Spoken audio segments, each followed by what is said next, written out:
que tenemos en la comarca, a excepción de ovino, que prácticamente no lo tocamos. En la actualidad tenemos 80 empleados en la cooperativa, facturamos alrededor de los 50 millones de euros. Tenemos dos centros de fabricación de piensos, uno dedicado más a piensos tal como los entendemos y el otro a más dedicado a la alimentación de vacuno de leche en forma de mezclas secas para este ganado, muy específicas y algo pioneras en este sentido, ¿no? Las oficinas las tenemos en Vic, tenemos un almacén, tenemos 5 tiendas de distribución, que es un poco lo que de distribución alimentaria, de venta de producto alimentario, que es un poco el centro de la charla de hoy. Y desde el pasado año tenemos incorporado una sala de elaborados cárnicos que da cobertura a estas tiendas, ¿no? A nivel de producción y de volúmenes o cantidades, podemos decir que la cooperativa en fabricación de piensos hemos fabricado en el 2010 algo más de 96.000 toneladas, de las cuales un 52 van al porcino y 20 al vacuno de carne, 21% al vacuno de leche y un 6% a otros. A través de la cooperativa comercializamos unos 100.000 cerdos anuales, alimentamos algo más del doble de estos 100.000, pero se comercializan a través de la cooperativa, no a través de las tiendas, a través de la red de comercialización de la cooperativa, o de la comercialización, tampoco red, de la propia cooperativa, unos 100.000 cerdos. Comercializamos también 25 millones de litros de leche anuales. Procedemos a la gestión medioambiental, algo particular en la zona, pero muy necesario. Esta densidad ganadera que hay en esta comarca produce o tiene unos efectos medioambientales negativos muy importantes.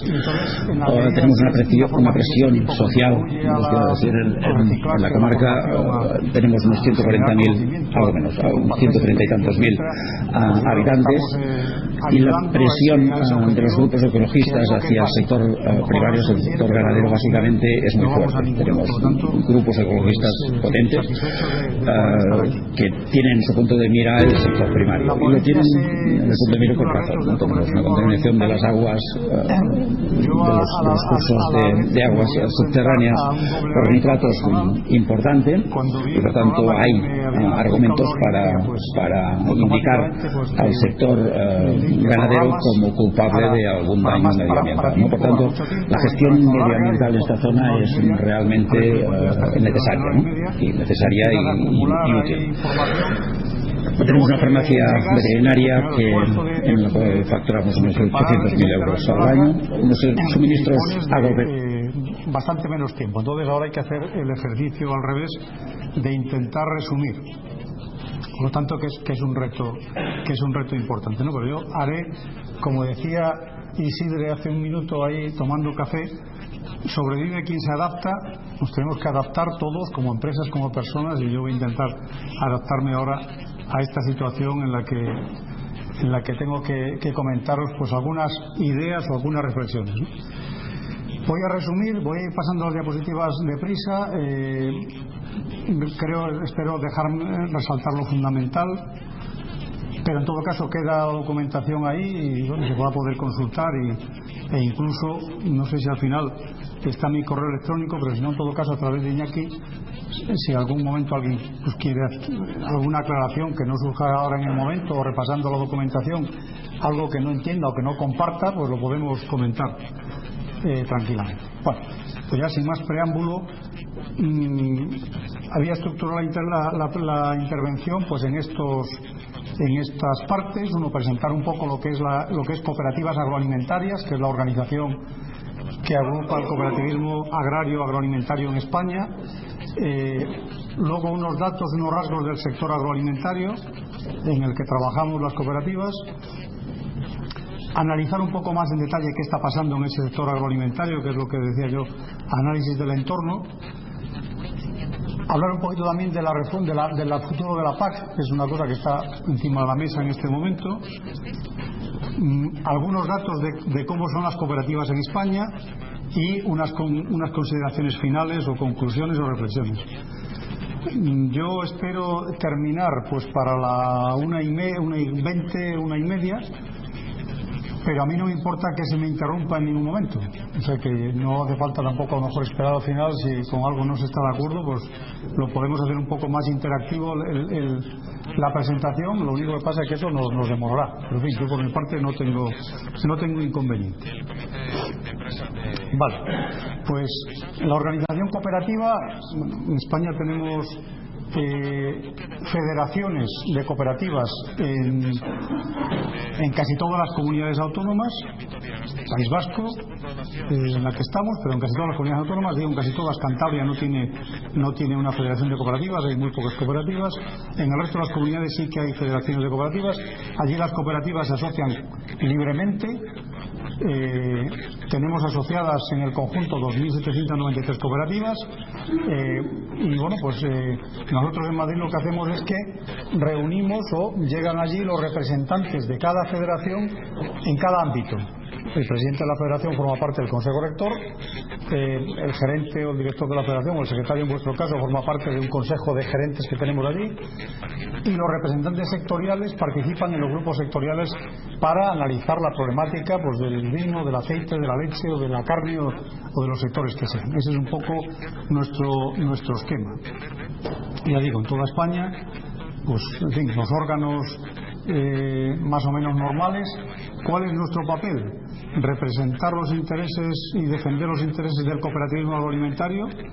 Nuestro papel fundamental es, digamos, el papel de lobby, de representación, de defensa de intereses. Eso lo hacemos ante la Administración General del Estado, fundamentalmente el Ministerio de Medio Ambiente, Medio Rural y Marino, que es el interlocutor principal, también otros, Industria, Hacienda, Trabajo, etcétera.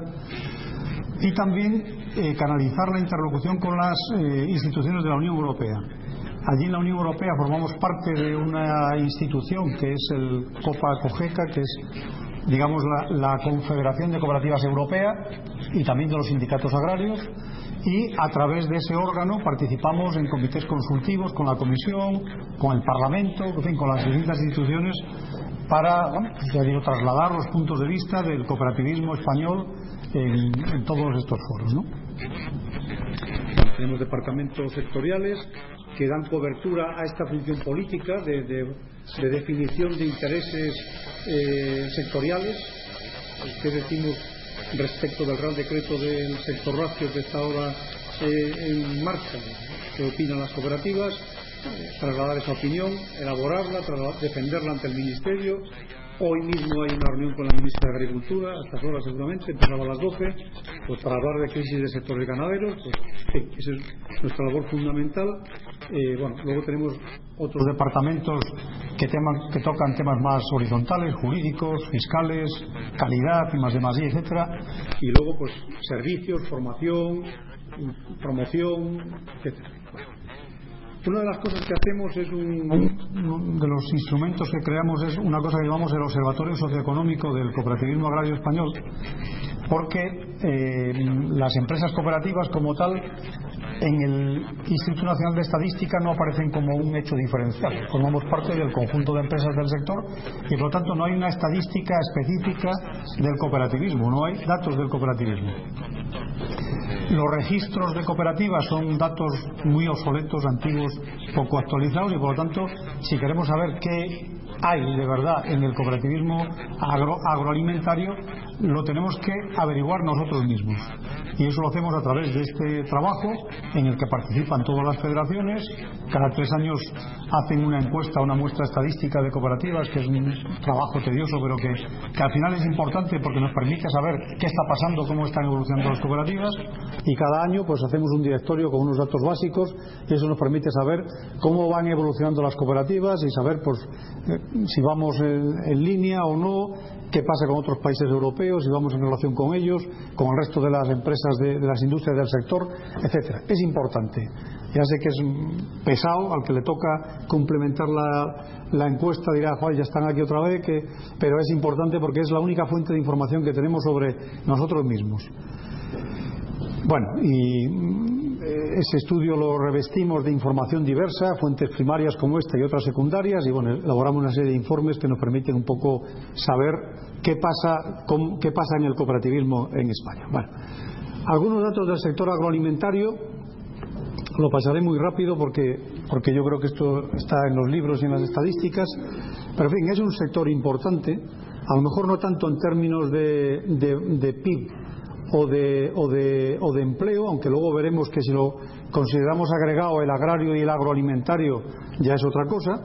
Entonces al final es un sector importante. Aquí unos datos del sector agrario, entre ellos renta, lógicamente, producción, balanza comercial positiva, dato muy importante. Ocupados en 2010 creció un poquito a pesar de la crisis.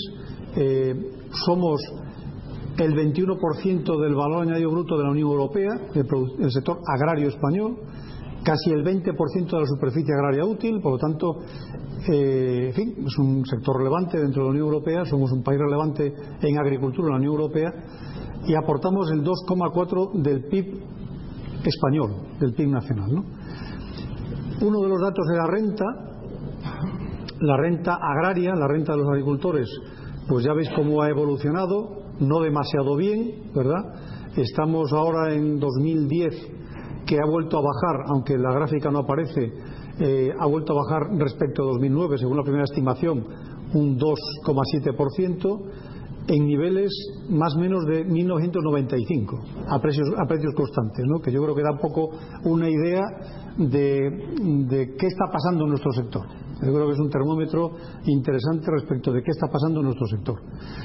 La industria agroalimentaria, que también forma parte de este sector agroalimentario, como decía, pues una cifra de negocio de 85.000 millones de euros, 444.000 empleos, más de 30.000 empresas, el 96% pymes, detalle importante a tener en cuenta, también con balanza comercial positiva, menor que la agraria, 1.000 millones de euros, y es el primer sector industrial en España. Las ventas de la industria agroalimentaria son más del 17% del total de las ventas de la industria nacional. Bueno, un poco un cuadro de empresas, de tipología de empresas que hay por subsectores de la industria agroalimentaria, que lo podéis ver tranquilamente, y en conjunto el sector agroalimentario aporta el 4,5% del PIB nacional, que sería superior si pudiéramos determinar la comercialización y el transporte asociados a este sector, porque esto solo cuenta producción agraria y ventas de la industria agroalimentaria, pero ahí no está ni el transporte ni la comercialización. Por lo tanto estaríamos en niveles más altos que el 4,5%, pero el INE no nos permite sacar esos datos con claridad.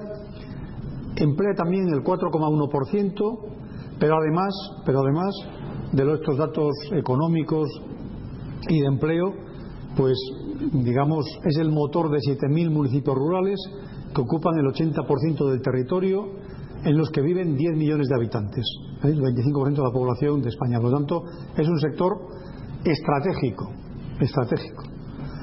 sin ninguna duda. Y es la actividad, la agroindustria o el sector agroalimentario es la segunda actividad económica de España después del turismo.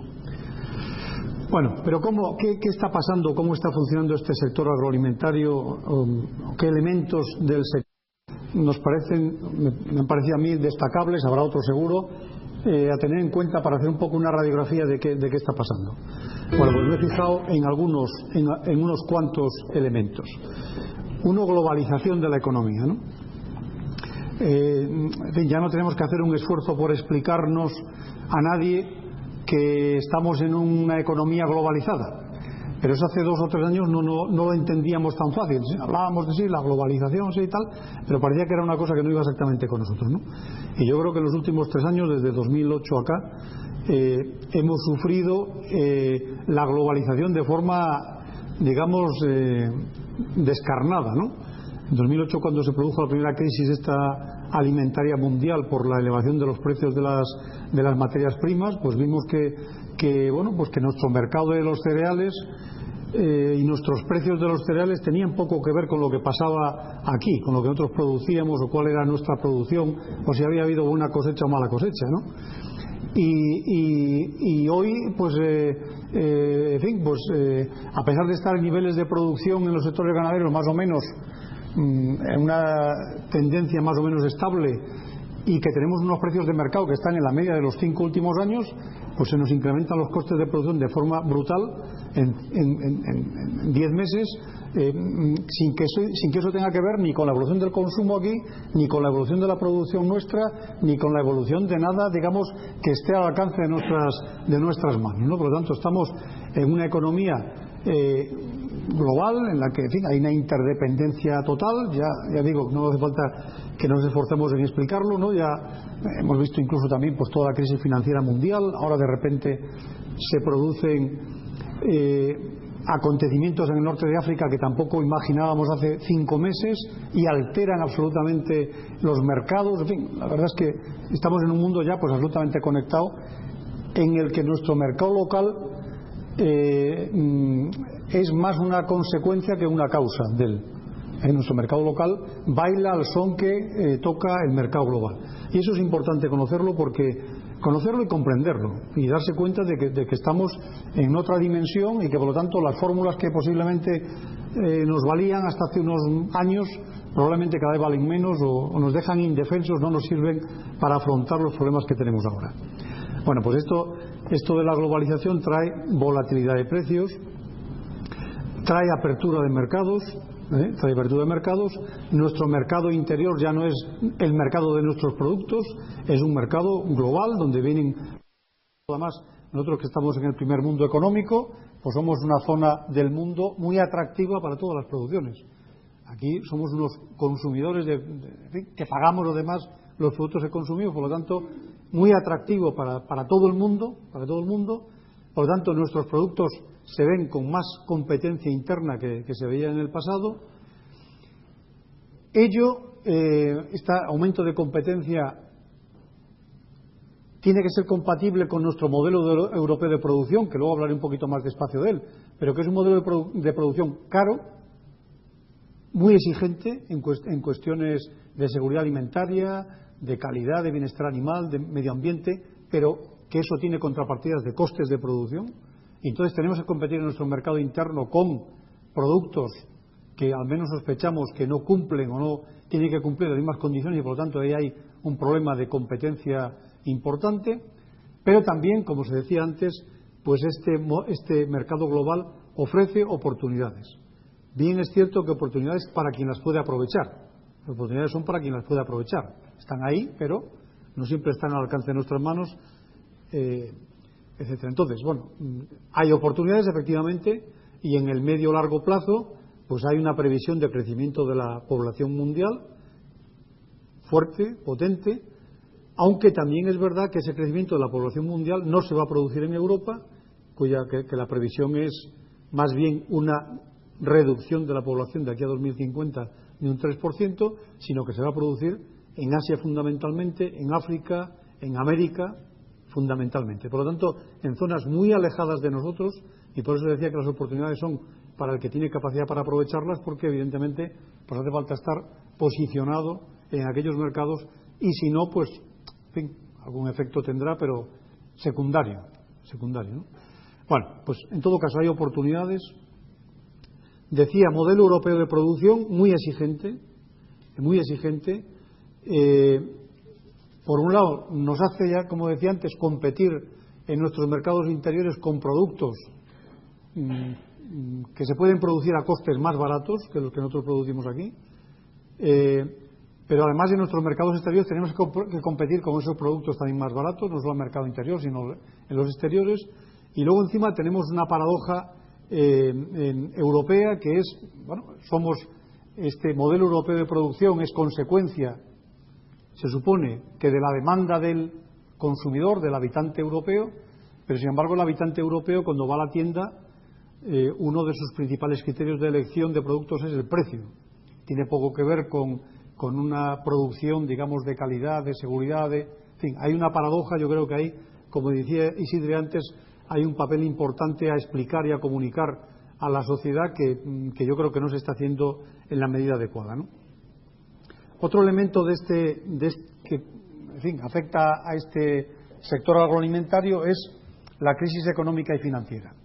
No me voy a extender demasiado porque yo creo que al alcance de todos está, pero eso nos afecta como empresas que trabajamos en el sector agroalimentario en la medida en que ha habido, luego lo comentaré un poco más despacio, una incidencia fuerte en el comportamiento del consumidor. Ya digo, comentaré con más despacio. Ha habido una retracción del consumo, hay una presión de precios a la baja importante para tratar de retener o mantener clientes por parte de la distribución, y luego, pues aparte hay pues problemas de liquidez, dificultad de acceso al crédito, dificultades varias derivadas de la crisis económica, etcétera. O sea, entorno de más dificultad para operar. Como decía antes, el consumo alimentario también ha disminuido. Hasta 2009, en principio, los datos que veíamos era que disminuía el valor de los productos, pero no el volumen el volumen de productos consumidos. En 2010 ya hemos visto que disminuye el volumen y en mayor medida el valor de los productos alimentarios. Por primera vez en muchos años baja en un 1,1% el consumo de productos, y ya digo, en mayor medida el valor, en un 2,3% valor sobre la caída de 2009, que ya había sido también de un 2 y pico por ciento. Por tanto, llevamos desde que empezó la crisis económica en una retracción del consumo que, aunque en valores relativos no parezca relativamente significativo, pues teniendo en cuenta que nuestro mercado es un mercado muy saturado, muy maduro, con sobreoferta en general, esto sí que tiene un efecto importante en precios, sobre todo, un efecto muy importante, ¿no? En fin, baja todo, el precio medio, consumo per cápita, gasto per cápita. Esto no lo vais a ver, evidentemente, pero bueno, ya vais a tener luego la documentación. Aquí están los productos que, digamos, que han tenido variaciones más importantes. Se nos decía, en fin, en la explicación de los cambios del comportamiento del consumidor, que sobre todo había descendido el consumo de productos de valor añadido, que el consumidor iba a productos más básicos y más baratos. De ahí, entre otras cosas, el éxito de la marca Blanca, ¿no?, que es un producto más básico, más barato, etcétera. Y sin embargo, en este dato de diciembre de 2010, uno de los productos que más ha caído el consumo es el pan, lo cual no deja de ser sorprendente, ¿sí? Pero bueno, yo creo que sigue siendo válido. Esta tarde, como vais a tener a gente que está muy implicada en el mercado, tres cooperativas muy fuertes que están muy implicadas en el mercado, seguro que os van a poder datos de corroborar o desmentir lo que digo, pero en principio, aparentemente, pues los productos de valor añadido han sufrido más, ¿no? ¿Dónde compra el consumidor? Pues sobre todo en los supermercados, pero más importante, o sea, proximidad, ¿no? Pero más importante que eso es la evolución de los distintos tipos de canales de comercialización. Y lo más preocupante, que me parece a mí, es el fuerte aumento de las tiendas de descuento. El fuerte aumento de las tiendas de descuento en todas las tipologías, ¿no? Suben también los supermercados, bajan hipermercados, baja tienda tradicional, que sigue bajando históricamente, etcétera, pero las tiendas de descuento incrementan en el conjunto casi un 10% en el año 2010, que tiene mucho que ver con lo que estamos diciendo de bajos precios, de productos más básicos, en fin, es un dato que confirma el resto de la información que teníamos, ¿no? Al final, el consumidor, pues lo que decía, ¿no? Parece que va a gastar menos, que se lo piensa más, que compra menos, que busca productos más básicos, que valores a lo mejor no suficientemente acreditados que aportaba una marca, pues no los valora. Y ponía aquí, y esto es temporal, porque también se decía, bueno, y esto es la crisis, cuando pase la crisis, en cuanto empecemos a salir, en un par de años, no sé qué, esto recuperamos. Pues bueno, hay algunos estudios que dicen ya que el consumidor probablemente haya tenido un cambio de carácter estructural y que es posible que esto no cambie y que nos mantengamos estables en este modelo de consumo, que es un modelo de consumo más básico, más de lo esencial, más de lo fundamental. Bueno, yo creo que eso todavía son elucubraciones, pero bueno, hay algún estudio ya sobre consumidores americanos que indica que parece como que esta tendencia se consolida y que no tiene que ver demasiado con la incertidumbre que genera la crisis. Veremos. Bueno, ¿y cómo es la cadena alimentaria? Pues una cadena muy desequilibrada, ¿no? Aquí hay algún dato que las cinco primeras empresas de la distribución venden ya el 60% del total de alimentación, por lo tanto 5 compradores venden el 60% del total de alimentación. A ellos acuden 30.000 empresas agroalimentarias, 30.000 a ofrecer, unos pocos a comprar. De esas 30.000 hay 4.000 cooperativas y detrás de ellas 1 millón de explotaciones. Por lo tanto, nuestra cadena alimentaria, pues en cuanto a poder de negociación, se parece bastante al embudo ese que he querido representar ahí, complejo, con un poder de negociación evidentemente no en nuestras manos, en manos de la distribución, aunque ellos pues también se quejan. Imagino que mañana os explicarán sus puntos de vista, ¿no? Aquí he querido reflejar, aunque ya digo no lo vais a ver, un poco la diferencia de tamaño entre empresas de la distribución, empresas agroalimentarias y cooperativas, representando a las cooperativas, digamos, como las empresas que agrupan a los productores, la industria agroalimentaria y las empresas, y bueno, pues aproximadamente las 10 más grandes de cada bloque. Las cooperativas, las 10 más grandes de cada bloque, son aproximadamente 1/3 de las 10 más grandes industrias, y estas a su vez 1/3 de las 10 más grandes de la distribución, ¿no? Esa es un poco la relación. Pero de las 10 más grandes, si hiciéramos el total, las diferencias se acrecentarían. De aquí, pues destacar, pues bueno, lo que decíamos, las 30.000 empresas, etcétera.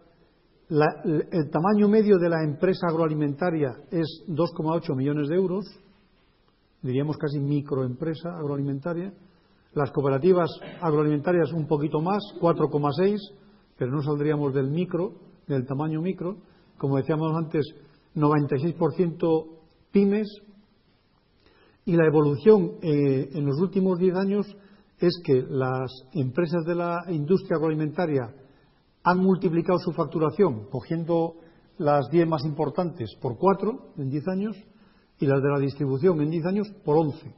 Por lo tanto, el ritmo de integración y de crecimiento de la distribución es pues 3 veces superior al ritmo de crecimiento de las empresas agroalimentarias.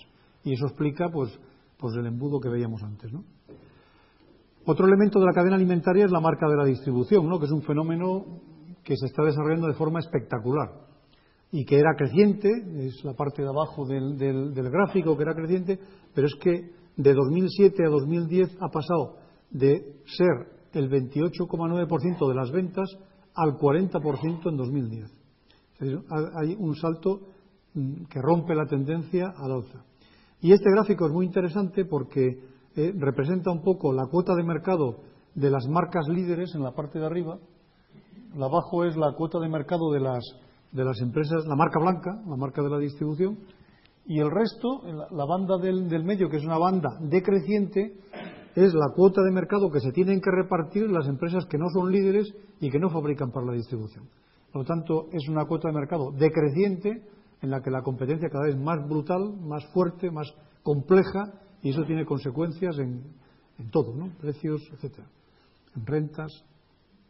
Bien, la cadena alimentaria además no es transparente y no funciona, digamos, de una forma armónica. Cabría pensar que si suben los costes en la producción, pues los precios al consumidor deberían reflejarlo y viceversa y no sé qué, y esto no tiene nada que ver con la realidad. Esto refleja la evolución de distintos niveles de precios en la crisis de 2008. Los precios de los productos agrarios es esta línea verde de arriba, con el pico ese que hubo en 2008. Los precios al consumidor pues siguieron esta tendencia, pero es que luego, cuando cayeron los precios al sector agrario, seguían creciendo los precios industriales, etcétera. En fin, el funcionamiento de la cadena no es un funcionamiento homogéneo y transparente. Hay multitud de presiones que hace que no respondan, digamos, a la lógica teórica de la oferta y la demanda, etcétera. Hay deficiencias y ¿qué suponen? Pues por un lado, pues ese desequilibrio supone que en un mercado como el que tenemos, muy maduro, que eso significa que no crece, que decrece, como hemos visto antes, con producciones que exceden a la capacidad de consumo, es decir, un mercado muy pesado en esa línea, pues resulta que los precios se forman al final de la cadena, los precios se forman al nivel de la distribución en función de las dinámicas de las empresas de la distribución, y de ahí van bajando, descontándose costes de operación y márgenes de los distintos operadores, y llega al sector productor lo que queda. Esa es la situación que tenemos en este momento, y eso es lo que explica la evolución de las rentas del sector agrario, ¿no? Entonces, el sector agrario, desde mi punto de vista, pues está en una situación de extrema debilidad, porque no tiene en este momento herramientas capaces para, defenderse en estas condiciones de mercado. Y como decía, además, es un sector pues con una fuerte competencia interna.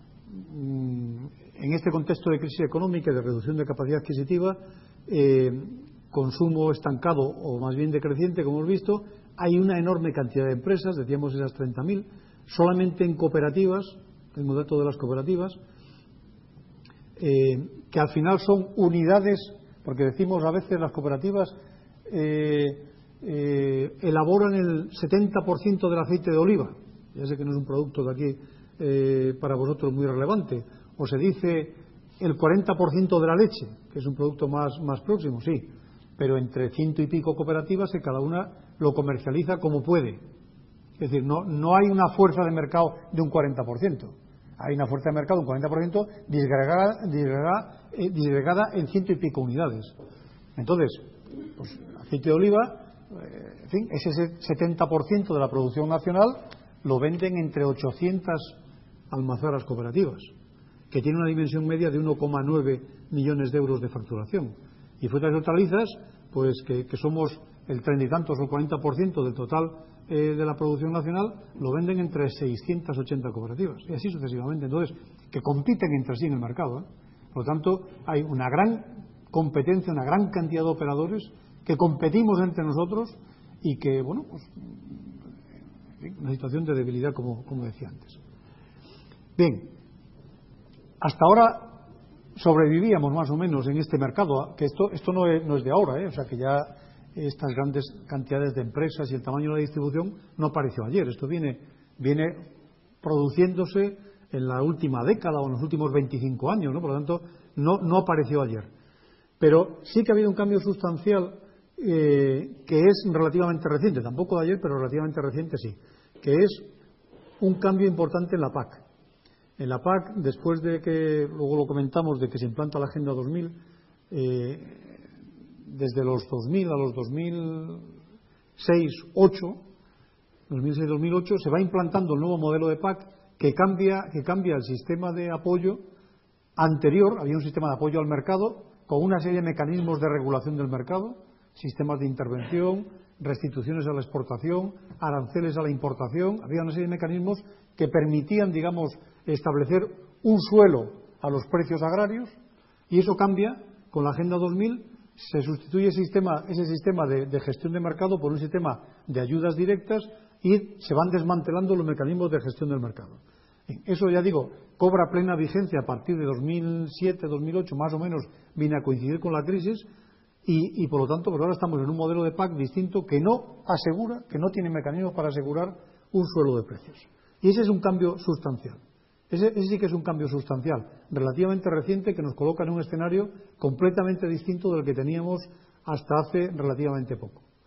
Y ahora nos encontramos en este mercado global, como decía antes Isidre, sin herramientas para trabajar en este mercado global, o con pocas herramientas. Hablaremos un poco más adelante del tema, ¿no? Y es fundamental, a mí me parece que este es un elemento fundamental. Han desaparecido estos instrumentos de regulación, pues los que había en distintos sectores, no eran todos iguales, pero en fin, había un conjunto de mecanismos que permitía gestionar el mercado, y ahora pues hay incapacidad para gestionar el mercado. Ya lo hemos visto en la crisis de 2008 y lo vemos en la actual. Todo el mundo percibe como un problema grave la elevación de los costes de producción de los sectores ganaderos en este momento, pero no hay herramientas para gestionar eso. No hay herramientas para gestionar el mercado de las materias primas en la Unión Europea. Hay herramientas para sufrir el mercado, pero para gestionarlo y para... no los hay. Bueno. Bien, ahora hablaremos un poco más de la PAC. Siguiente capítulo, la nueva PAC, el futuro de la PAC, que también es un elemento relevante que influye en el sector agroalimentario de forma decisiva, ¿no? Bueno, ahora estamos en la etapa inicial, en la que hay una comunicación, que es un documento de reflexión de la Comisión, sobre el que se opina.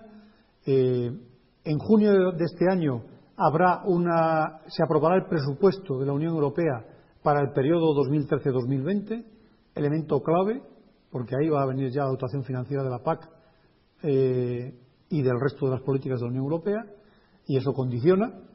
Decíamos que sin presupuesto no se pueden hacer políticas, las políticas requieren presupuesto, pero el presupuesto no es todo, porque se pueden hacer malas políticas con presupuesto. Bueno, en 2011, presupuesto que se aprobará para el periodo 2013-2020, habrá propuestas sobre el futuro de la PAC, pues poco después. Teóricamente tenía que ser también en junio-julio de 2011, ahora se habla de que se puede retrasar al otoño, al octubre o por ahí de este año, pero en fin, habrá propuestas, eso ya se va a mover poco, se discutirá. Con 27 Estados miembros es difícil encontrar consensos fuera de lo que propone la Comisión, por lo tanto eso se va a mover poco y nueva PAC empezará a funcionar en 2014, ¿no? Este documento que tenemos ahora de reforma de la PAC, pues si uno lo lee, la verdad es que suena bien. Incluso a los del sector agrario nos suena bien, al sector agroalimentario, ¿no? Porque habla, objetivos, producción alimentaria viable, y habla de renta, de competitividad, de aumentar valor añadido, de competencia en el mercado mundial, etcétera. Habla de gestión sostenible de recursos naturales y de acción contra el cambio climático. Interesante, las prácticas sostenibles, crecimiento ecológico, innovación. Habla de desarrollo territorial equilibrado. O sea, todo esto se lee y la gente nos suena bien.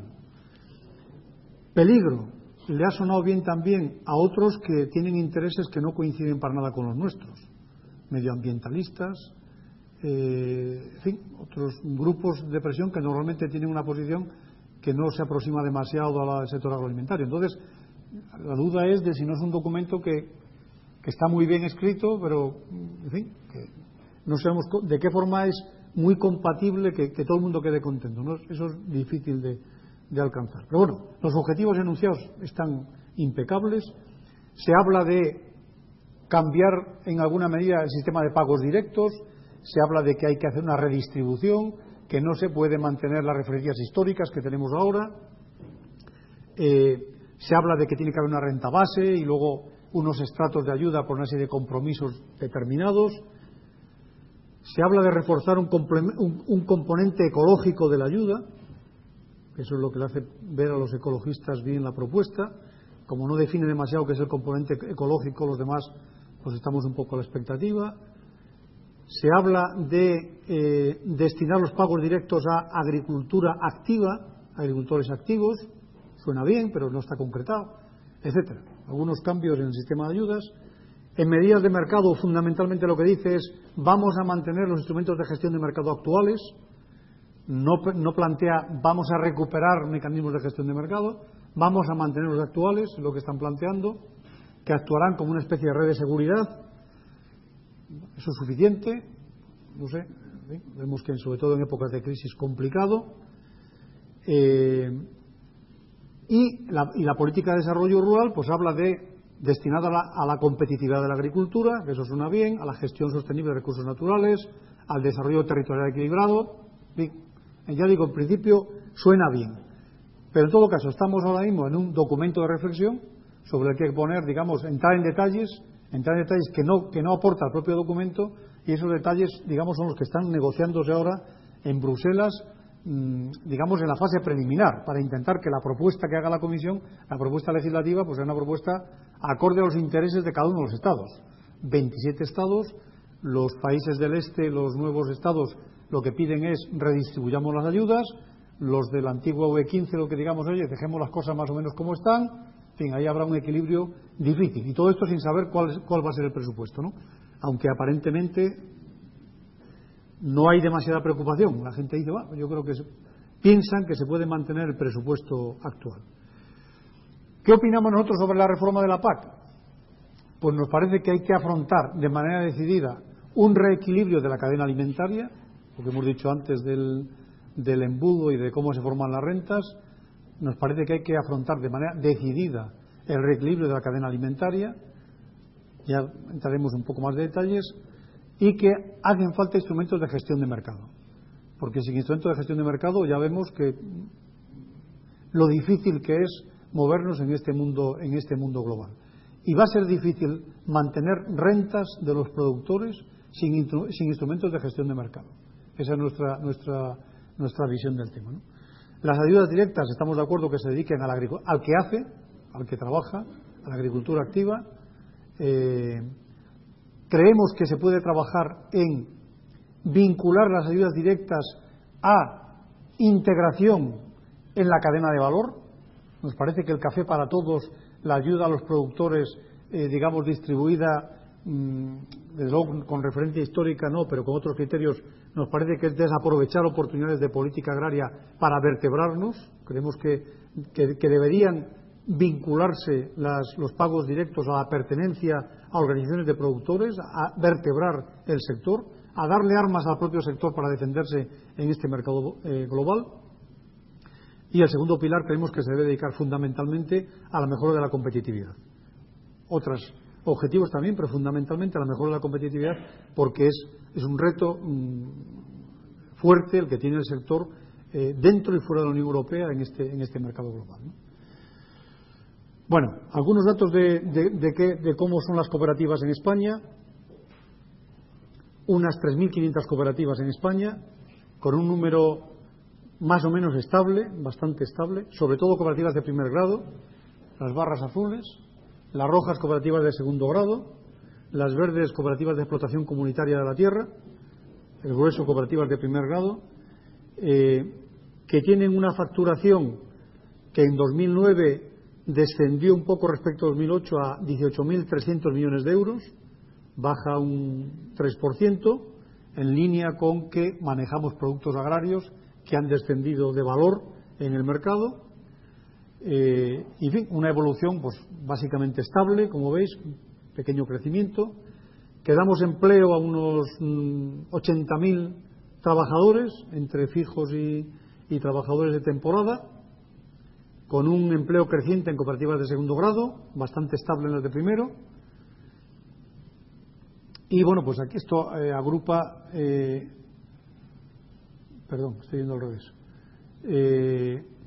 los principales, digamos, datos que obtenemos de ese observatorio socioeconómico en número de cooperativas, en volumen de facturación, en empleo y en número de socios.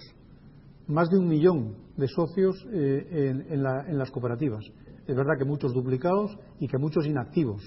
Pero en fin, nominalmente, en los datos de las cooperativas, más de 1.160.000 socios de cooperativas.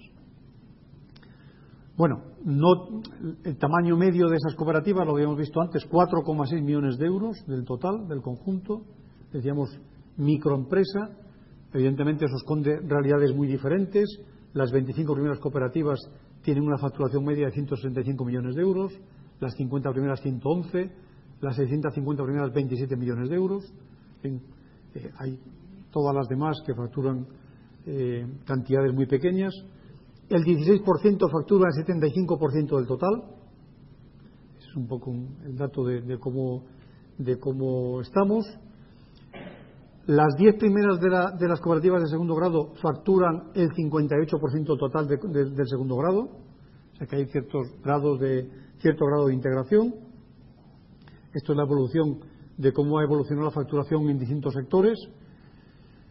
Y pasamos ya a la parte, digamos, de consideraciones finales, ¿no? De consideraciones finales. Bueno, pues sector agroalimentario en el que nos hemos quedado sin instrumentos de gestión de mercado, que se ha globalizado y que nuestro cliente, la distribución, la que fija los precios, establece los precios, que además se trasladan a todo el conjunto de la cadena, tremendamente integrada en relación a los proveedores, ¿no? Esto nos lleva hemos visto, a disminución de rentas y nos llega a la conclusión de que la PAC actual es necesaria, pero no suficiente, decimos nosotros. No me he detenido en el detalle, pero cuando he dicho que habíamos cambiado un modelo de apoyo a mercado por un modelo de apoyo a rentas, nunca antes se han perdido tantas ayudas directas a la renta. Porque ahora el porcentaje grueso del presupuesto de la Unión Europea va a ayudas directas. Nunca antes se han perdido tantas ayudas directas a la renta. Y sin embargo la renta cae. Lo que nos lleva es a la conclusión de que la ayuda a la renta no es capaz de mantener la renta. No es capaz de mantener la renta. La renta depende en mucha mayor medida del mercado que de las ayudas. La renta depende en un 80% del mercado, en la media comunitaria, en un 20% de las ayudas.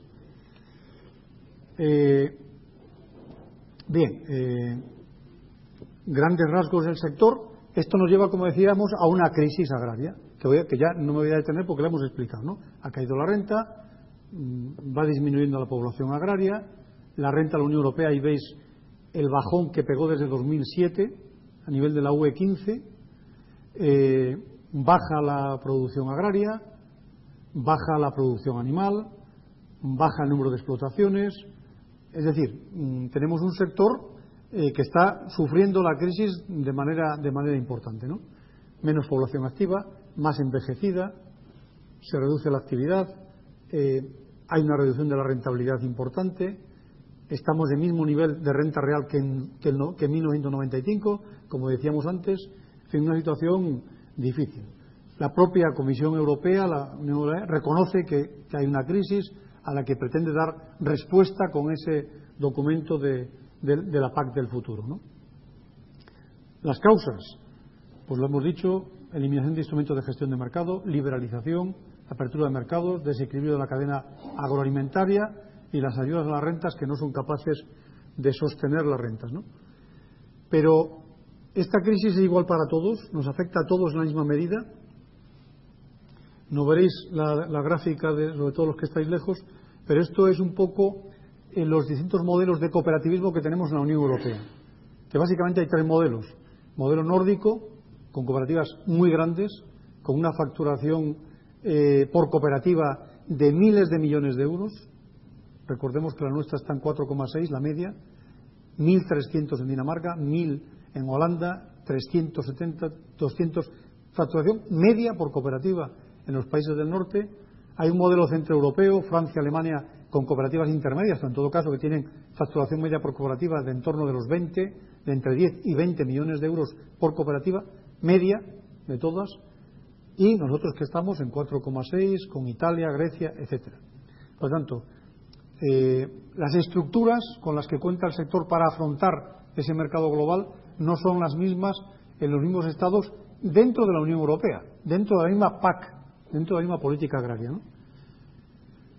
Dentro de las 10 primeras cooperativas europeas no hay ninguna española, hay 3 de Países Bajos, hay 2 de Dinamarca, Suecia-Dinamarca, alguna es transnacional, hay de Irlanda, pero no hay ninguna española. Y esto es un poco cómo han evolucionado las cooperativas europeas desde el 95 acá, más o menos en los últimos 10-12 años.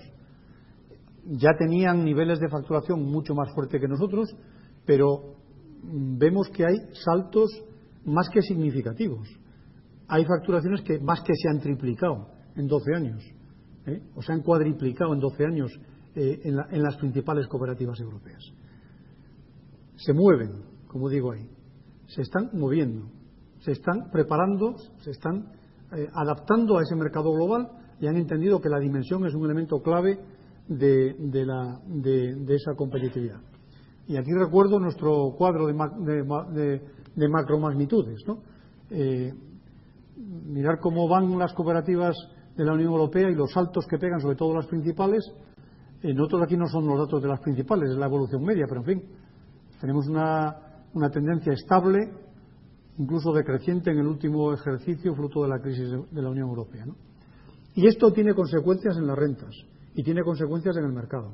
Este cuadro representa datos de octubre de 2010, los precios de la leche en distintos países de la Unión Europea. Y lo que vemos es que allí donde la Unión Europea en aquellos países donde el cooperativismo tiene una presencia fuerte y está muy integrado, los precios son más altos. España está teniendo los precios más bajos de toda la Unión Europea, a pesar de que somos un país deficitario, que no cubrimos nuestro grado de autoabastecimiento. Somos deficitarios, pero como estamos en un mercado global, nuestro precio es el más bajo de la Unión Europea. Y allí donde hay unas estructuras cooperativas potentes, los precios son más altos. Son más altos. Total, bueno, pues esto es el cooperativismo que tenemos. Estas son las herramientas que tenemos.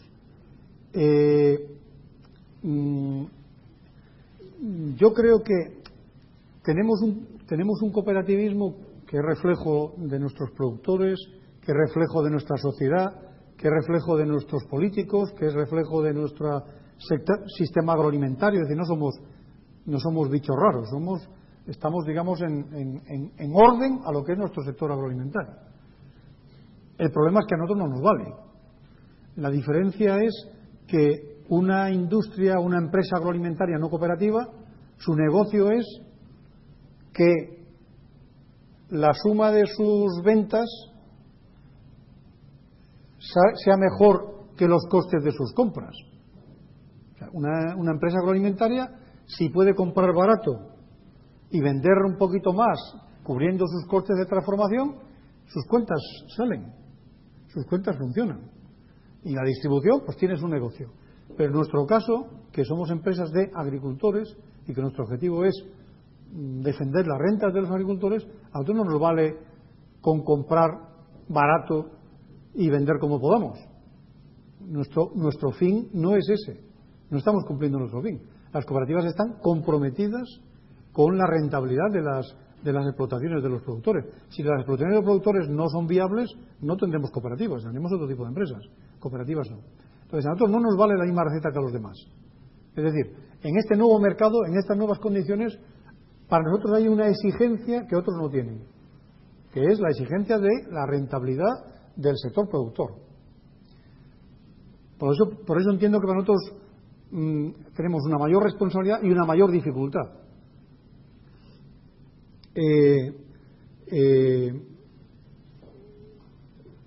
Todas esas 4.000 cooperativas que tenemos, o 3.000 y pico cooperativas, claro, yo estoy haciendo una exposición muy general. Como todas las exposiciones generales, habrá grandes verdades y grandes que no se vea reflejado, ¿no? Una pequeña cooperativa, cómo va a estar pensando en la dimensión global, en dimensión. Pero al final, en el sector agroalimentario, digamos, casi hay dos caminos. O tienes un producto que te permite diferenciarte en el mercado y, por lo tanto, sin demasiada dimensión puedes estar en un nicho de mercado, o si no, lo que tienes es una commodity. Y la commodity es precio. Y que yo sepa, la mayor parte de los productos que gestionan nuestras cooperativas entran más en la categoría de commodities que en la categoría de productos diferenciados. Luego nos valen las reglas del mercado global, no las del nicho de mercado. Para la mayoría. Habrá quien tenga un producto específico, que en su zona, en su comarca, poca producción, no sé qué, tenga en fin, una valoración que le permita viabilidad. Para la mayoría esa no es la regla. Para la mayoría producimos leche, o producimos aceite, o producimos frutas y hortalizas, o producimos carne, y son productos commodities, productos indiferenciados. Bien, por lo tanto, bueno, pues este es el reto que tenemos como cooperativas. Ya digo, es una exigencia que no es la de todos los demás, es una exigencia específica y más importante que la de los demás. Y, en mi opinión, en este momento, con estos cambios importantes que ha habido en el sector agroalimentario, pues nos ha pillado un poco con los deberes sin hacer. Con los deberes sin hacer. Y por lo tanto nos toca sufrir en este momento. Y ante esta situación tenemos que elegir. Tenemos que elegir. O seguimos como estamos, sufriendo, y seguimos sufriendo, con las rentas y con las consecuencias que eso tiene, o nos planteamos que tenemos que hacer algo, que tenemos que dar un salto. Tenemos que dar un salto en integración, un salto en vertebración, un salto en estructuración que nos permita, tener un poco más de capacidad de gestionar nuestro propio futuro. Si no, estamos a merced de lo que establezca de lo que establezca el mercado, que se rige, ya digo, por otros intereses que no son estrictamente los nuestros. Por lo tanto, yo entiendo que deberíamos avanzar de manera rápida en integración a grupos cooperativos fuertes, sobre todo para lo que es comercialización. Yo creo que las cooperativas pequeñas o medianas tienen un papel importante de cara al territorio, de cara a la asistencia técnica al socio, de cara a ayudarle a producir mejor, de cara a ayudarle a incorporar nuevas tecnologías de producción, de cara a producir. Pero de cara al mercado, de cara a vender los productos, o somos capaces de integrarnos en estructuras potentes, o en fin, lo que nos den, como hemos visto antes en una de las diapositivas anteriores.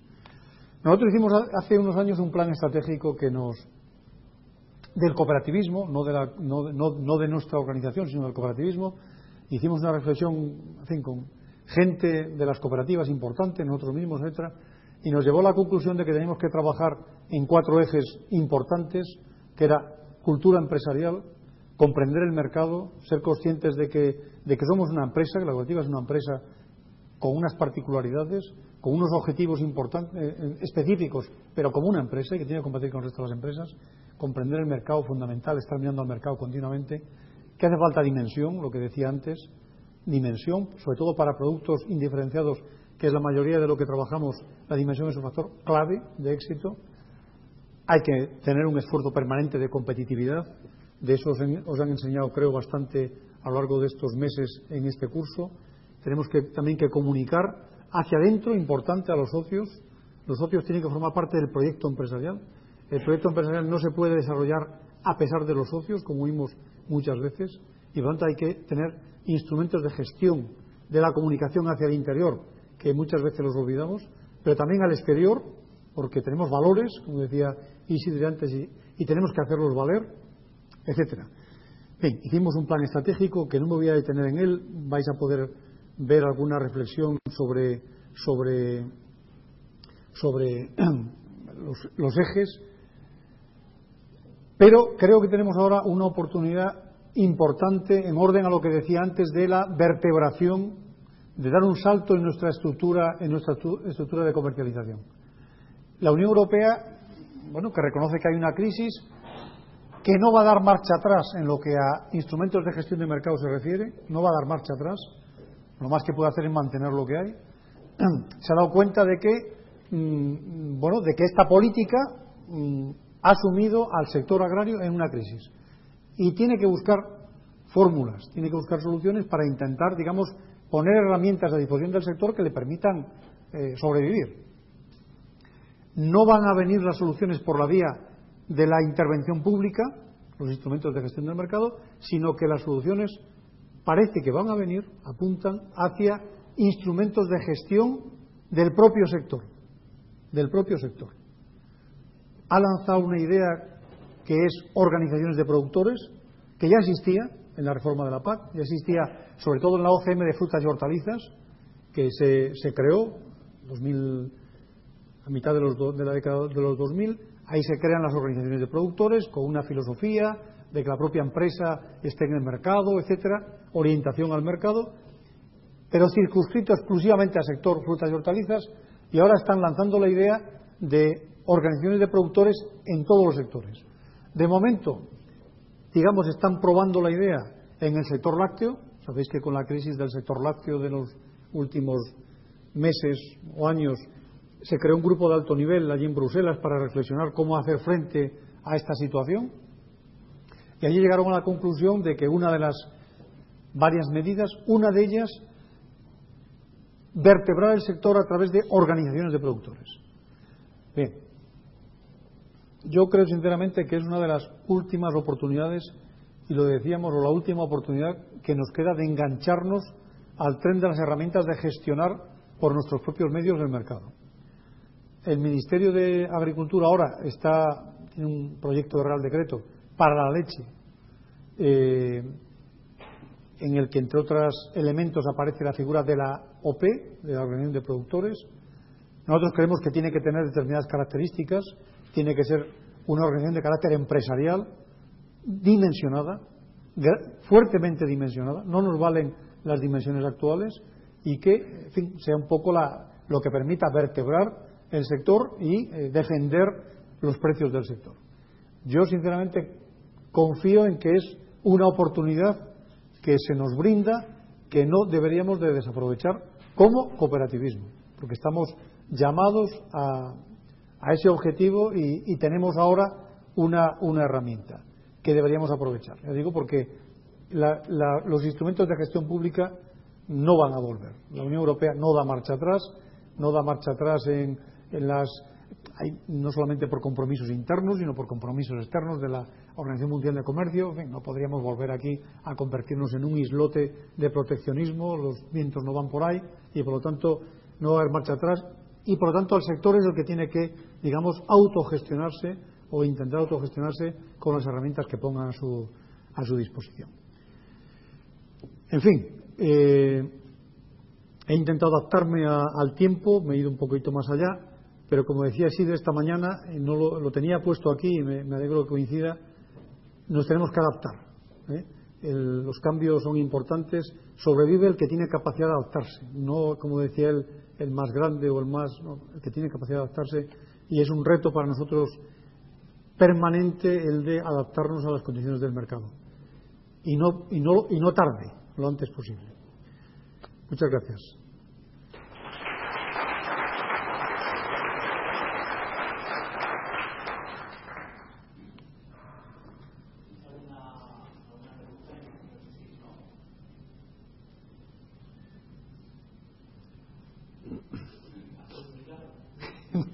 No sé.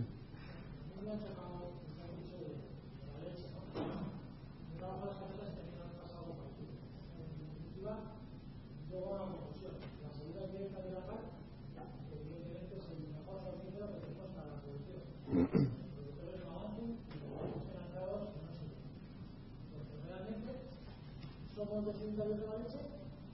La leche en España se paga a más de 30 céntimos. Precios medios de octubre. Nos reciben a 34 y nos comen en el mercado. Con lo cual nos dan ayudas directas, pero nos comen en el mercado.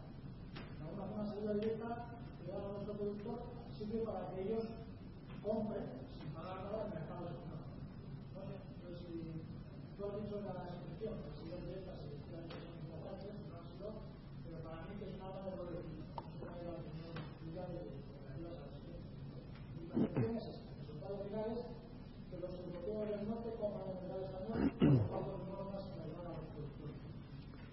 Bueno, las ayudas yo creo que son necesarias. Son necesarias porque si no hubiera ayudas, este mercado, estas rentas estarían un 20% por debajo de lo que están ahora, porque es lo que suponen de aporte a la renta agraria, más o menos en la media, dependiendo de sectores. Si nos vamos a zonas cerealistas de baja producción, el impacto de la ayuda en la renta llega hasta el 40 o supera el 40%. Es decir, que está claro que la ayuda es importante. Lo que pasa es que las ayudas, lo que digo es que no son suficientes para mantener las rentas, la rentabilidad en el mercado. Y que yo creo que están aplicadas de una manera que no incentivan al sector a movilizarse. Yo creo que, como tú dices, más bien incentivan al sector a permanecer o a estar quieto, ¿no? Yo creo que no tiene un efecto motivador. El caso de la leche, yo creo que del caso de la leche yo creo que hay dos o tres ejemplos, dos o tres conclusiones claras. Uno, estamos en un mercado global. Entonces, aunque nosotros seamos deficitarios, pues el precio de nuestro mercado no lo marca la ley de nuestra oferta y nuestra demanda. Si fuera por nuestra ley de oferta y demanda, pues un producto escaso tendría un precio elevado. No lo marca la ley de nuestra oferta y la demanda, lo marca la ley de la oferta y demanda del mercado como mínimo europeo. Como mínimo europeo. Por lo tanto, somos deficitarios en leche, pero nuestros precios son los que marca el mercado europeo como mucho. Pero además tenemos los precios más bajos. Decimos, joder, si nosotros somos deficitarios, ¿por qué? Pues porque la renta en su mayor parte procede del mercado y hay estructuras en distintos países de la Unión Europea, productoras de leche, mucho más organizadas que las nuestras. mucho más organizadas que las nuestras. Entonces, son capaces de gestionar su oferta. Son capaces de gestionar su oferta. Son capaces de gestionar su oferta en distintos mercados, también en el nuestro. En distintos mercados y también en el nuestro. Y en mercados exteriores. Y por lo tanto ellos son capaces de obtener una rentabilidad que nosotros no. Porque nosotros somos capaces de estar en nuestro mercado con una incidencia cooperativa escasa, en manos de industrias cuyo interés es no perder dinero, pero no que no lo pierda el productor, sino que no lo pierdan ellos. Si no se puede operar más alto, pues se opera más bajo. Oye, alguien, en fin, yo de momento salgo, con una distribución tremendamente concentrada. En fin, el sector lácteo yo creo que es un poco el caso práctico de lo que nos pasa en la cadena agroalimentaria. Yo creo que es un ejemplo casi de libro. Es extrapolable a lo que es el conjunto del sector.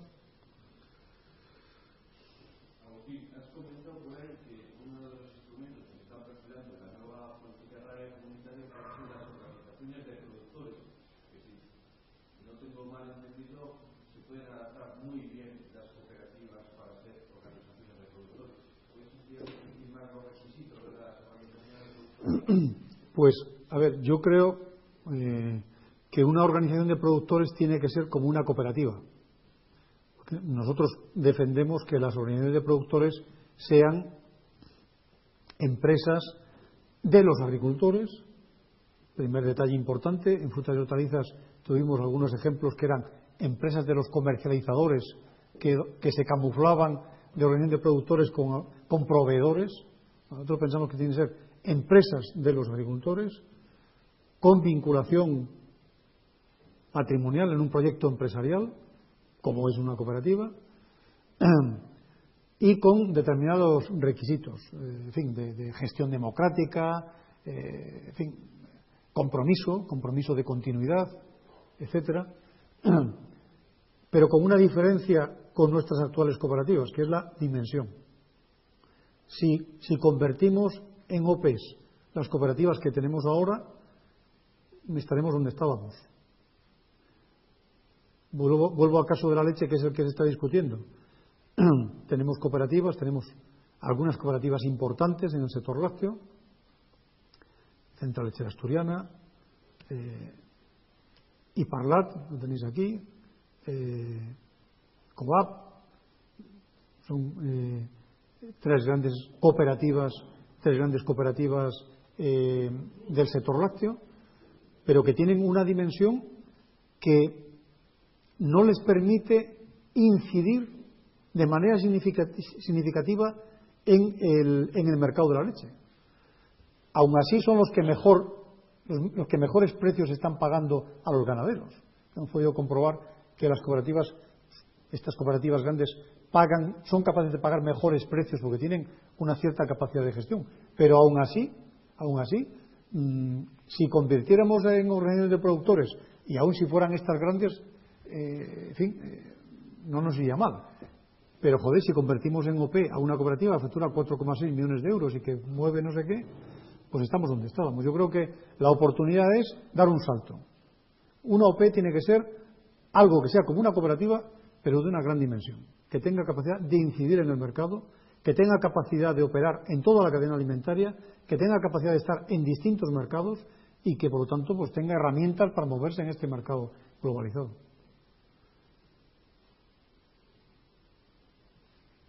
José Luis.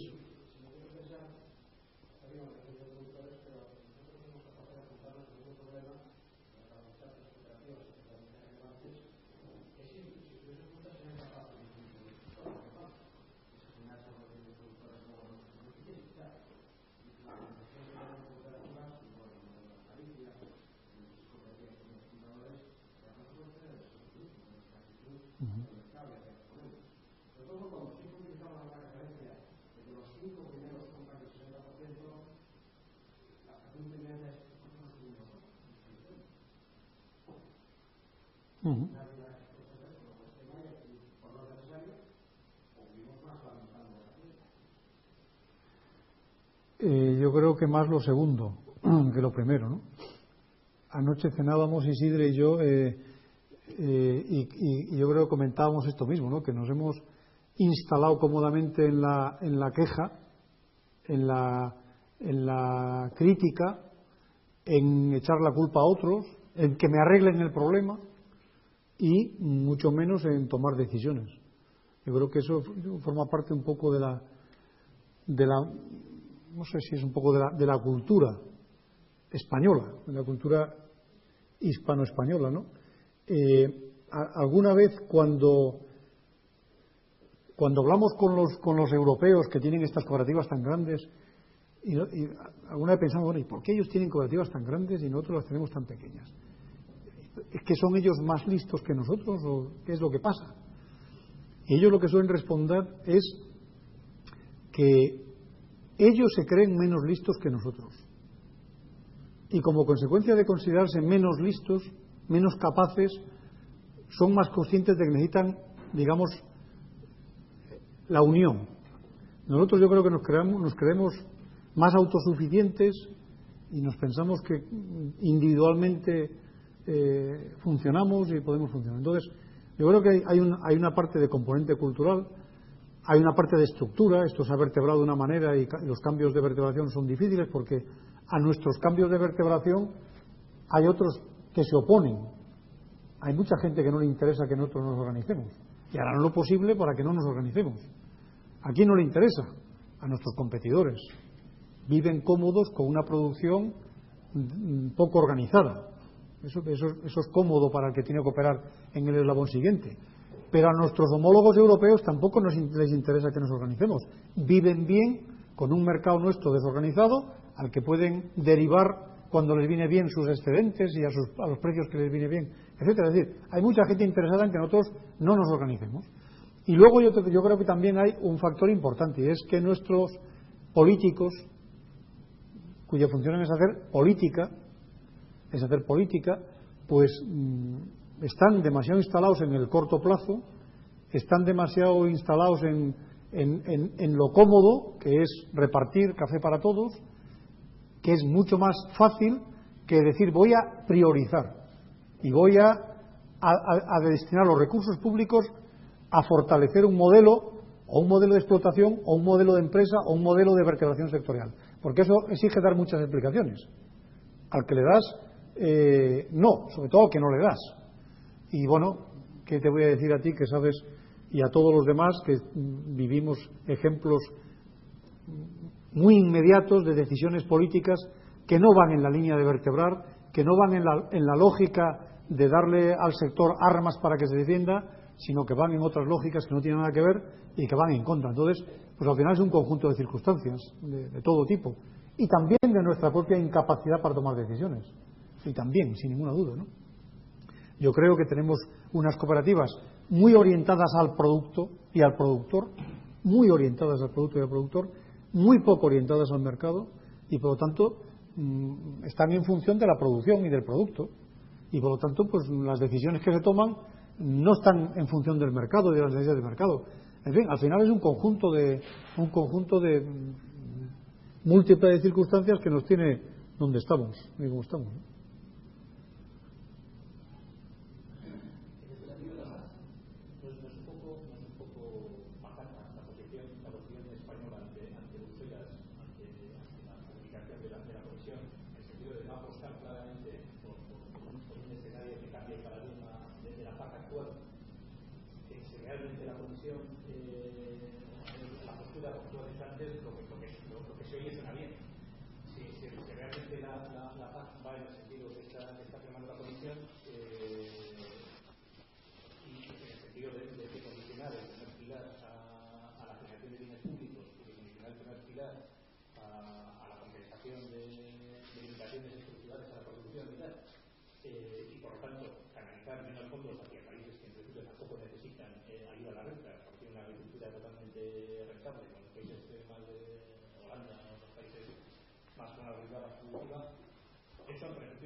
Europa es la consecuencia de equilibrios, fundamentalmente. La construcción europea surge en un momento Y lo que hemos visto es que en la evolución de Europa, sucesivamente, sobre todo, se ha ido haciendo sobre la base de respetar, digamos, entre comillas, derechos adquiridos. Siempre.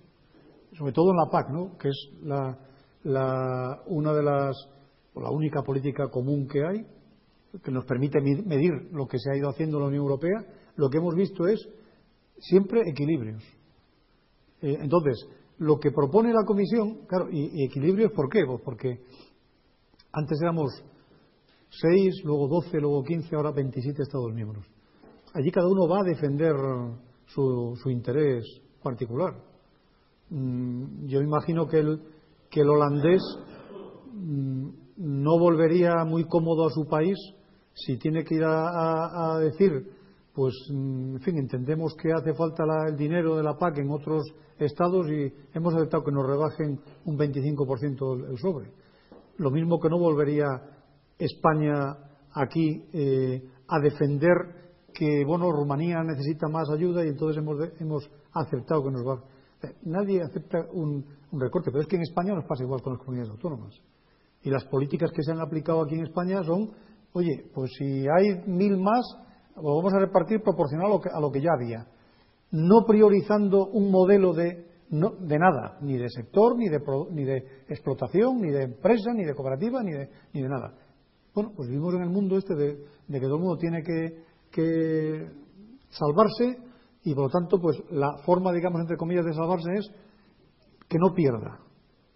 Y a eso es a lo que estamos jugando todos. Entonces, primera prioridad, y además lo vemos en las declaraciones en la prensa del Ministerio o de cualquier consejero de cualquier comunidad autónoma.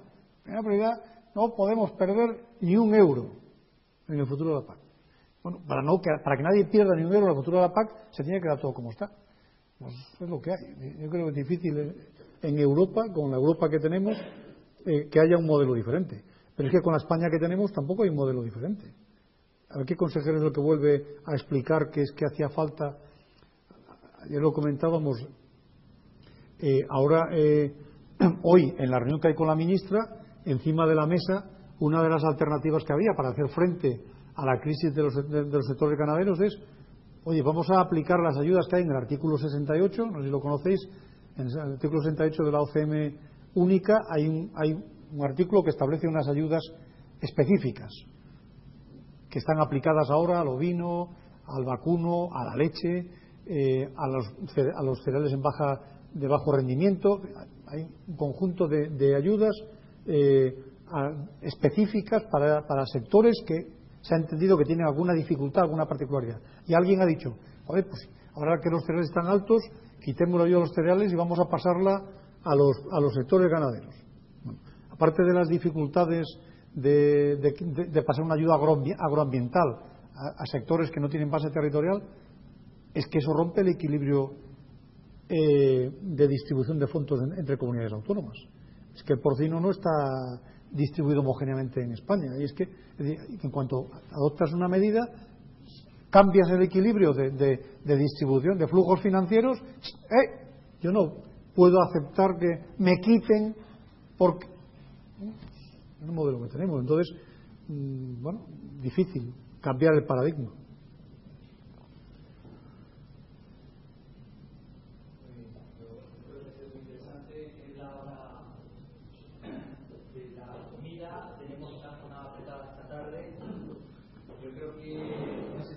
Esta mañana como de la mañana de las sedes, ¿no? Hemos hablado de cambio, hemos hablado de cultura, de cliente.